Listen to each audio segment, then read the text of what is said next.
It's a pleasure to greet you as the Grand Commander of the Knights of Vartan. The Knights of Vartan commemorates its 100th anniversary this year, having faithfully and persistently defended the Armenian Church and our people, supported the Armenian homeland and diaspora with humanitarian aid, provided educational resources, and promoted the growth and development of new generations of leaders within our communities in defiant, victorious response to the Ottoman Turks' efforts to annihilate our beloved people.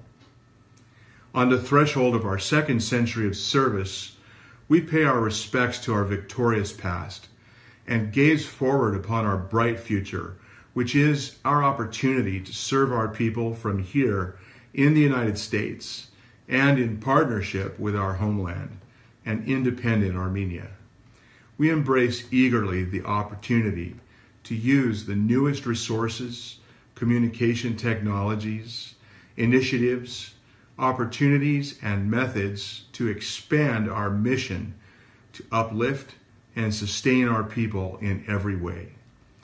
As the current national chairs, Grand Matron Sona and I look forward to partnering with you, our fellow Armenians, in new and productive ways in this special 100th anniversary year and beyond. We look forward to your joining us.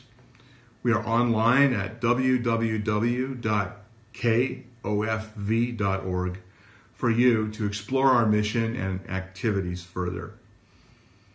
As you consider the ways in which you may choose to participate in the second century of the Knights of Vartan's service to our people, enjoy the presentations.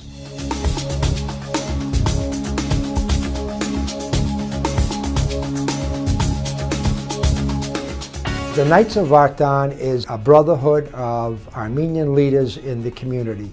In 1916, there were 12 very brave intellectual leaders in the community that came together and sent letters to the prime ministers of Europe to ask the Turkish Empire to stop the massacres. Well, this, as we all know, went on deaf ears, and soon they realized that the only way they're going to preserve the Armenian people was to form the Brotherhood. We're a non-sectarian, non-denomination, and apolitical organization. We're very neutral, and because of that neutrality, we were able to succeed where most other organizations tend to fail, to bring the Armenian community together. Building this Armenian Heritage Park cannot be handled by any organization except the Knights of Vartan, because our intention was to bring the entire Armenian community together.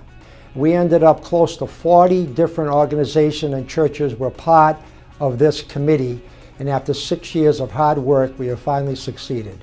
The Armenian School Support Project. With this project, for every dollar we raised, the World Bank would give us $9. Without any fees taken out of it, we have taken this money and given to the schools in Armenia, and we have built the infrastructure of the schools in Armenia, and we have probably to date have over 175 schools have been affected by what we have donated. Well over $20 million have gone to Armenia from the Knights of Vartan in the past 10 years.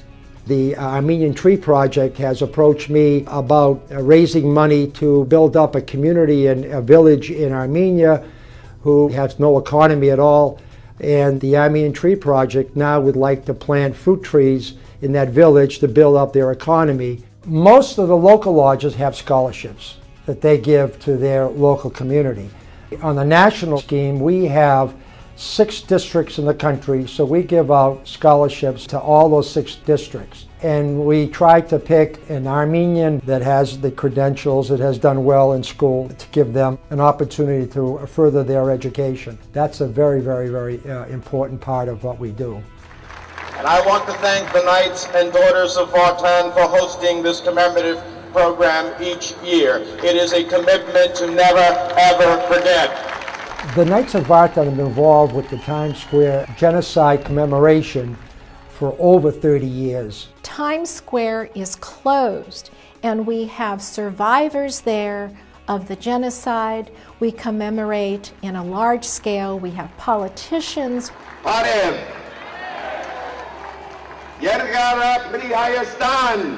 You have achieved so much success because really now there are so many states, so many countries. I saw the signs outside about the number of states. So many states, so many countries that have recognized the Armenian genocide. And that's because this community and this diaspora has done so much to educate the world and to educate the Congress of what actually happened that no one can really say it didn't occur. And hopefully when we have the 100th anniversary, we're going to do something even more spectacular. In 1933, the women realized that there was something going on. And they realized what the men were doing was very honorable, and they wanted to be part of this organization. That's when they formed the Daughters of Vartan. The Knights of Vartan thought that they needed, at that point, a Daughters of Vartan chapter to support the Knights in their missions and projects.